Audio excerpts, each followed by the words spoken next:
એક સમયે શિબી નામના એક રાજા હતા. તેઓ ખૂબ ઉદાર અને ન્યાયપ્રિય રાજા હતા. જે કોઈ તેમની પાસે મદદ માટે પહોંચે તો કોઈ દિવસ નિરાશ થઈને પાછા નહોતા આવતા. રાજા શિબી હંમેશા દિન દુખિયાઓની જરૂરિયાતોનું ધ્યાન રાખતા. એકવાર રાજા શિબી દરબારમાં આવ્યા ત્યારે એક કબૂતર ઉડીને ત્યાં આવ્યું. તે ભયથી કંપતું હતું.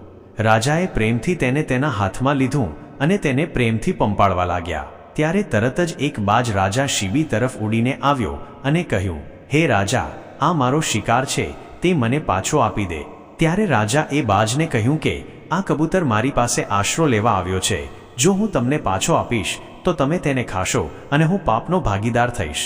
બાજે કહ્યું, હું ભૂખ્યો છું અને આ કબૂતર મારું ભોજન છે. જો તમે મારું ભોજન છીનવી લેશો તો હું ભૂખથી મરી જઈશ. પછી શું તમને પાપ નહીં લાગે? રાજા શિબીએ જવાબ આપ્યો, ના, તે મારો હેતુ નથી. તમે મારી પાસે કોઈ અન્ય ખોરાક માંગશો અને હું તે તમને આપીશ. બાજે કહ્યું, હું માંસ ખાઉં છું. તમે કબૂતરના વજન જેટલું બરાબર મને તમારું માંસ આપો તો હું આ કબૂતરને છોડી દઈશ. અવતરણ ચિહ્ન.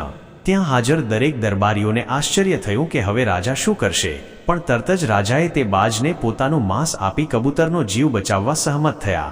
રાજાએ પોતાના માણસોને ત્રાજવું લાવી આપવા આદેશ કર્યો.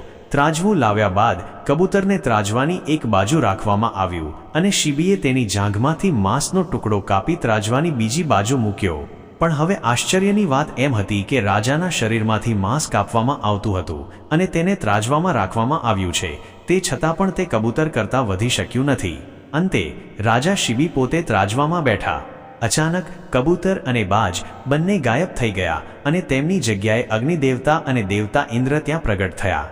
બંનેએ રાજા શિબીને આશીર્વાદ આપ્યા અને કહ્યું, હે રાજા, અમે અહીં તમારી પરીક્ષા કરવા માટે આવ્યા હતા. તમે ખરેખર ખૂબ દયાળુ અને ન્યાયી છો. તેઓએ તેનું શરીર પુનઃ સ્વસ્થ કર્યું અને અંતર ધ્યાન થઈ ગયા. ભાઈઓ, તમે જોયું કે રાજા શિબી કેટલા દયાળુ હતા કે ફક્ત કબૂતરનો જીવ બચાવવા પોતાના જીવનું બલિદાન આપવા તૈયાર હતા. તેથી જ ભગવાનને પણ તેમને આશીર્વાદ આપવા સ્વર્ગમાંથી ઉતરવું પડ્યું. તો આપણે પણ બીજાઓ માટે દયાળુ અને મદદરૂપ થવાનું શીખવું જોઈએ. કહેવાય છે ને કે શિબી રાજાએ જાંઘને કાપી ત્યારે મળ્યા ભગવાન. શિબી રાજા અયોધ્યાના રાજા હતા અને અમુક વાર્તામાં કબૂતરને બદલે હોલો આવે છે. રાજા શિબીની ન્યાયપ્રિયતા અને દયાળુ સ્વભાવના લીધે ભગવાન અગ્નિ અને ભગવાન ઇન્દ્ર તેમની પરીક્ષા લેવા આવે છે.